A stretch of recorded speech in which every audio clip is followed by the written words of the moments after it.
What's something you loved doing when you were younger, back before you cared whether or not you were good at it or if it would make you any money? And do you still do it? Hi there, and welcome to Beyond the Shuffle, a podcast where we explore everyday life through the lens of tarot. I'm Adrienne Amari, your host, guide, and eternal child at heart. So settle in, open your mind, and let's go beyond the shuffle. This week's episode is inspired by how I am trying to live more in the last few weeks or so, and that is giving in to more fun, more whimsy, and really just reconnecting with the things that bring me joy, the things that I loved doing that I got away from for no real reason at all. Because I think what happens is we grow up and life gets complicated. We now have to live an adult life where we get overwhelmed by having to make decisions like we see in the Seven of Cups. We take on a lot of different responsibilities and it can feel like we're carrying a lot of burdens, like again, we see in the Ten of Wands. We make excuses like the Five of Pentacles where we don't have enough money, energy, or time to do something. We start living for going to bed at night and waking up the next morning just to do it all again. And stop living for that feeling of joy, that feeling of fun, and that feeling of being connected to the world around us. And honestly, a lot of this came to me as I was putting together IKEA shelves over the weekend. So I decided that I had to totally reorganize my office because it was a chaos room, and my office is really just a craft room. So I had my headphones on, I was listening to the speakers at Oracle Fest, and putting together these IKEA shelves. And it really reminded me of being a kid when we would all gather at the top of my parents' driveway with a bunch of old boards, hammers, and nails and try to make something. Now, it never really turned out to be anything, and luckily the shelves are stable and holding objects on them. But I loved building stuff as a kid, just for the sake of it. There was no reason, there was no purpose. It was just fun to hammer those nails into the boards. Earlier in the week, I thought, you know what? I want to make a fantasy map. So I took tea bags and I dyed white paper to make it look old and aged. And then I drew continents and islands all over this map, which I'm still working on. It's not done yet. But I just had so much fun doing this for no reason other than I wanted to. And on the Monday of Oracle Fest, during Scott Grace's presentation, he sang songs. He sang ridiculous, meaningful, funny, enjoyable songs. And it reminded me of when I was a kid and I would make up all sorts of songs, whether it was just ridiculous lyrics, which, let's be real, I still do now, mostly about my pets, or songs on the piano.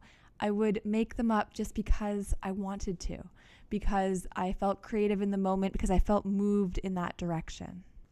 And it made me stop for a minute and think, what would my 8-year-old self think of my life now?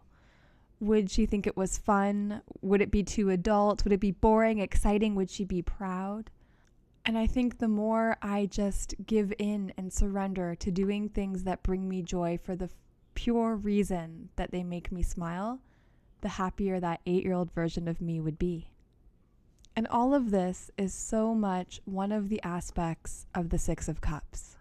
Now, on the Six of Cups of the Rider-Waite-Smith Tarot, we'll see two children, and they seem to be standing inside a courtyard. One is obviously a little bit older than the other, and they are passing down a vase with, or a cup really, with flowers in it to the younger one. And of course, in the background, you do see an adult man walking away. So there are many different ways to look at this card, but it often goes with the keywords of nostalgia, innocence, childhood, naivety, simple pleasures, joy, connecting to the past. And it can also represent a little bit of a passing of the torch. But in today's episode, we're going to really take a look at connecting with the past and simplifying our lives now to heal and to be more joyful.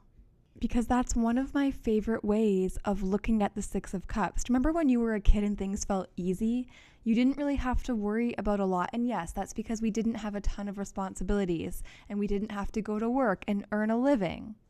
But there is no reason why we still can't have experiences in our adult lives that reflect that childlike awe that we used to tap into so frequently when the world was new and shining and colorful.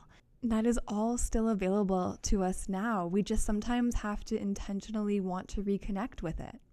And I get that it can be hard. We overcomplicate our lives so easily with trying to be optimized, with the endless scrolling of social media, the comparison of our lives versus everybody else's, high pressure goals, making sure the mortgage is paid, making sure that we're doing a good job so we don't get fired, wanting to ensure we have stability and security for ourselves and the people that we love. And sometimes it can feel like there's too much on our plate that we don't have the capacity to enjoy those simple pleasures again. But the truth of the matter is, the more we give in to simplifying our lives, the more we give in to those simple pleasures, the happier we are and the easier life seems. And I think it's actually really important to recognize that going back to the things that we loved when we were younger, when we were a child, when we had the time and the energy and the space for them, it isn't regressing. As long as we're not using it as a coping mechanism or a way to escape our responsibilities of this crazy everyday adult life, it can be so helpful because it helps us reconnect to our core self. It's the person that we were before the world told us who we were or who we are supposed to be. And I honestly think that connecting to that part of ourselves helps us step into a more spiritual, higher part of ourselves as well, because no matter what has happened for us to be who we are today, that childish or childlike, I should say, part of ourselves still exists. It still needs to be nurtured. It still needs to be seen.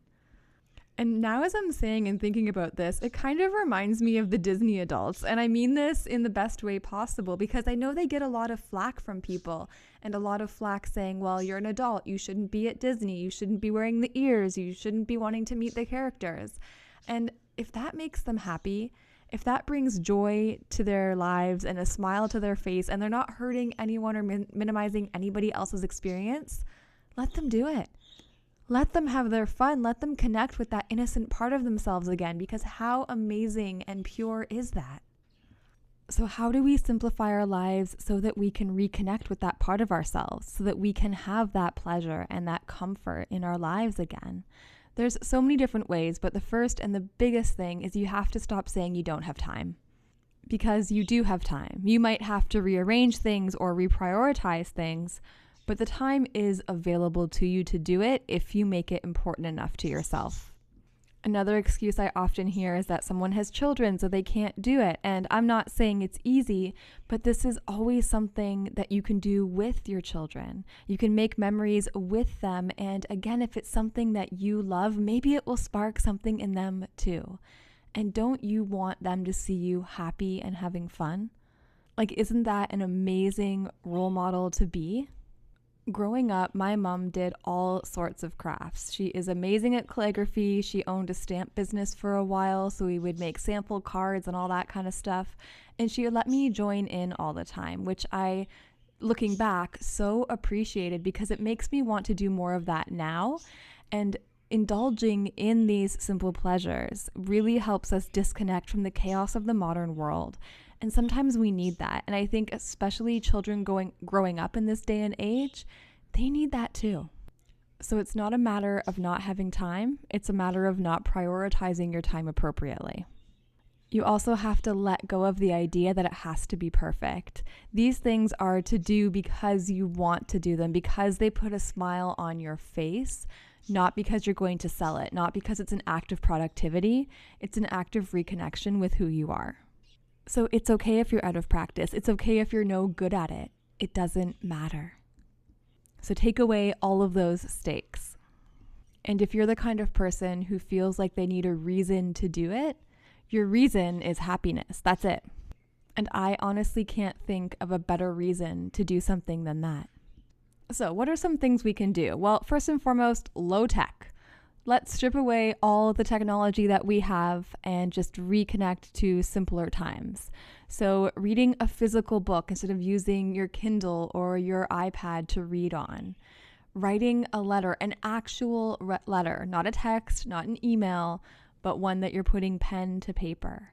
You can color. You can get a coloring book and color in a coloring book, or just doodle on a piece of paper. You can finger paint or make a fort that you spend a cozy afternoon in. You can play the floor is lava and create an obstacle course to jump on. You can bring out an old board game that you haven't played in years, or draw out a hopscotch court on the sidewalk outside your house. Go back to basics by walking around in your bare feet, by baking something from scratch just because you can. Create an experiment, even if it's an unedible concoction. At least you've tried something different, something new, and something fun. You can have a tea party or a shadow puppet show. You can create a random story that has no real beginning, middle, or end. You can bang around on a musical instrument even if you haven't played for years and feel like you've lost your touch. You can sing a ridiculous song. You can go out to the grocery store or to run errands without worrying about looking perfect. You can make wishes on dandelions and chase butterflies in the park. You can swing on the swing set or make a snow angel in your backyard. It also makes me think of that Friends episode where Phoebe and Rachel go running and Rachel doesn't want to run with Phoebe because she runs funny. Run like a child. Run carefree and ridiculous, just for how it feels. You can say no to a complex commitment, something with too many bells, too many whistles, too many options, to make room for something simple and fun. And if the dishes have to wait till tomorrow, or that load of laundry waits another day to be folded, the world isn't going to end. You can create your own game, and you can put down the phone and resist the urge to check to see in conversation if you're right about something. You can reconnect to someone that you miss talking to in your life. And when I say that, I definitely do not mean that toxic ex, so no, this is not a sign to reach back out to them.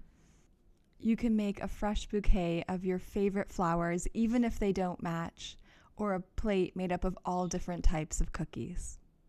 You don't need anything fancy. You don't need anything complex, and nothing needs to be perfect.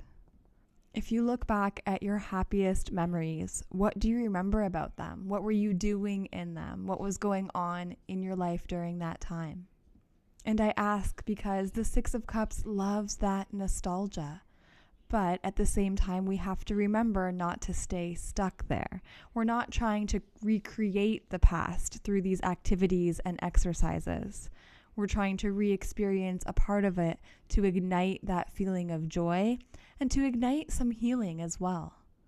So the goal isn't to make it the same. And I think that's where a lot of people fall into this trap. They think, oh, well, I loved going to the museum as a kid, so if I go there again, I'll feel the same way. And we're not trying to do or to make anything the same. It's a reconnection. So we have to let go of the idea that it's going to feel or be the same way, because we have to remember that the you that is experiencing it now is not the same version of you who experienced it back then. So of course, it's not going to feel the same, and it's not supposed to, because again, we're not trying to recreate or duplicate or replicate. We're trying to experience the joys of the past as the person we are now, to see what it ignites, what it comforts, what it heals, and what it sparks. And I think this is really what happens at Christmas for a lot of people. They remember Christmas as a kid and how it was filled with joy and excitement. And then when you get to the adult phase of it, you're like, well, now I have to cook, I have to clean the house, I have to buy all the presents. And a lot of the magic gets sucked out of it. And it doesn't have to. Christmas can still be so magical. Just go out, walk around your neighborhood, and look at all the beautiful lights. You can find joy in sending out Christmas cards and seeing who sends them back in return. And the same goes for birthdays and other celebrations. I bet you that the fondest memories of celebrating you have aren't the big, complicated productions. They're the simple moments and the small details that made something magical. One of the memories I have as a child is at Easter, my parents had made little bunny footprints throughout the house using baby powder. And I remember being so excited because I thought the Easter bunny had been there. And I think the element that brings that joy and that comfort of redoing some of these things that we used to love to do is being able to experience them with a new appreciation and new eyes. And that's why the Six of Cups is like, yeah, nostalgia can be great, but it does warn us against viewing the past through rose-tinted glasses. Because I do think that unfortunately, that can be an easy trap to fall into. And part of the simplification of the Six of Cups could just be making more time for family and friends and connections and love. The whole point is that it doesn't have to be difficult, so don't make it more complicated and more difficult than it needs to be. And I think an important part of it too is document it 100%, take photos, share a little bit of it, but don't be on a screen, on the phone the entire time, because as kids, we didn't have that. We didn't have a phone that was a whole world that we carried around in our pocket. So make sure that that's being put down, that you're actually present and living in the present moment as you simplify and give into those simple pleasures. Now, I know a lot of the examples were very much about kind of reconnecting with an inner child or a childlike state of play, but simple pleasures can even just be slowing down to enjoy your cup of tea in the morning. It can be having a small square of chocolate after lunch to perk you up. It can be going to the grocery store and buying yourself a fresh bouquet of flowers because you just like the way they look. It can be curling up with your pet and diving into a good book. It might even be going down memory lane and revisiting old photo albums, or maybe making some new ones of all the pictures you've taken recently. Because at the end of the day, it's not the actual experience that we remember, it's how we felt about it and what it meant to us. So how do you want to feel in your life? And how can you simplify your current life so that you have more time, energy, and intention to actually focus on that? So for our collective reading, and to really just hammer this point home, our question is, how will connecting with something we loved in the past help us now? And for this reading, I am using the Rabbit Tarot, mostly because it reminds me of this Peter Rabbit dish that I had as a kid that I absolutely loved eating off of. And actually talking about that gives me another idea of how to reconnect, but also simplify. So you can definitely up-level something that you had as a kid to an adult style. So for example, let's be real, most tumblers, especially those with straws, are kind of the same thing as a sippy cup. So totally get one that you love.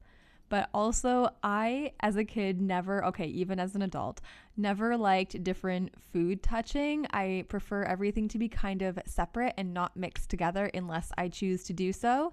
So I actually have like a porcelain, like a real dinner plate that is also a separator plate. And is it ridiculous? Yes. But do I still absolutely love it?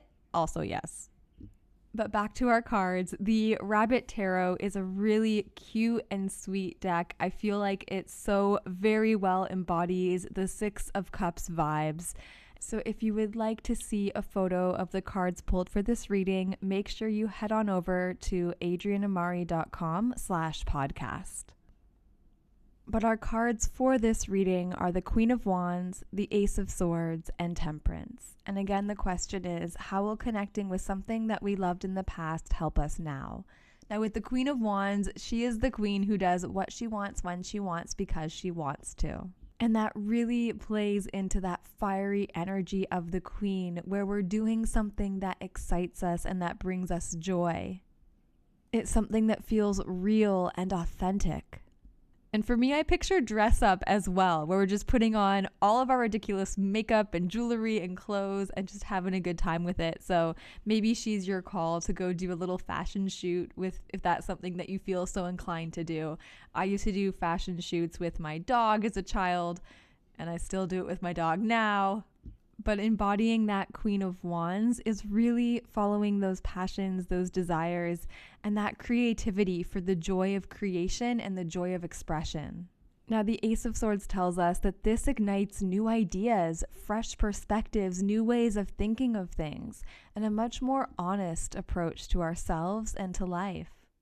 It unlocks new doors. So even if we're doing something we've done before or that we used to do a lot, doing it at an older age gives you a fresh look at it. And sometimes that can be a huge shift, a big shift, especially in mindset that we often need. And with temperance, it is a balancing act. It is bringing some of the joy of the past into our current present moments. It's choosing mindfully and with intention. It's helping us slow down, find more inner peace and calm, and really helps with a bit of a nervous system reset as well. And I think with temperance especially, the biggest piece of this is it is the integration of all parts of us. Because that child that wants to come out and play is still very much a part of us. And I can't think of a more beautiful reason to just do it. Now, if you're somebody who reads tarot for yourself and you want to explore more of this, grab your deck of cards and ask your cards, what is something I can do that I used to love that I can reconnect with now? See what comes up for you. And if you need help in exploring that, you can always do a tarot troubleshooting call with me and we can talk it through, or you can just book a reading and we can make that an aspect of what we look into.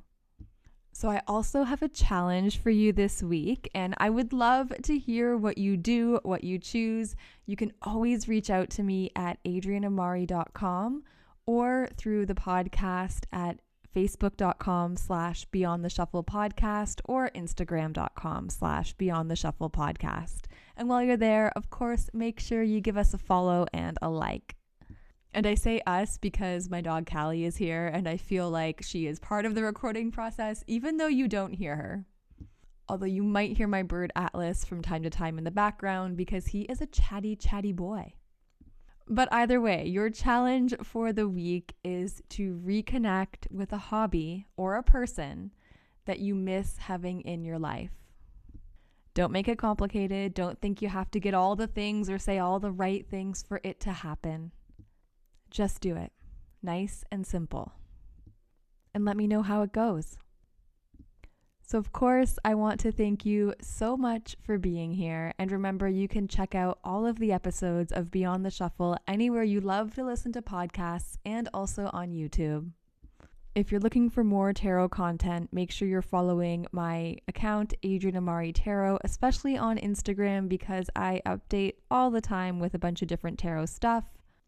I'll see you next week on Beyond the Shuffle. And until then, stay open, stay curious, and keep finding small moments of joy.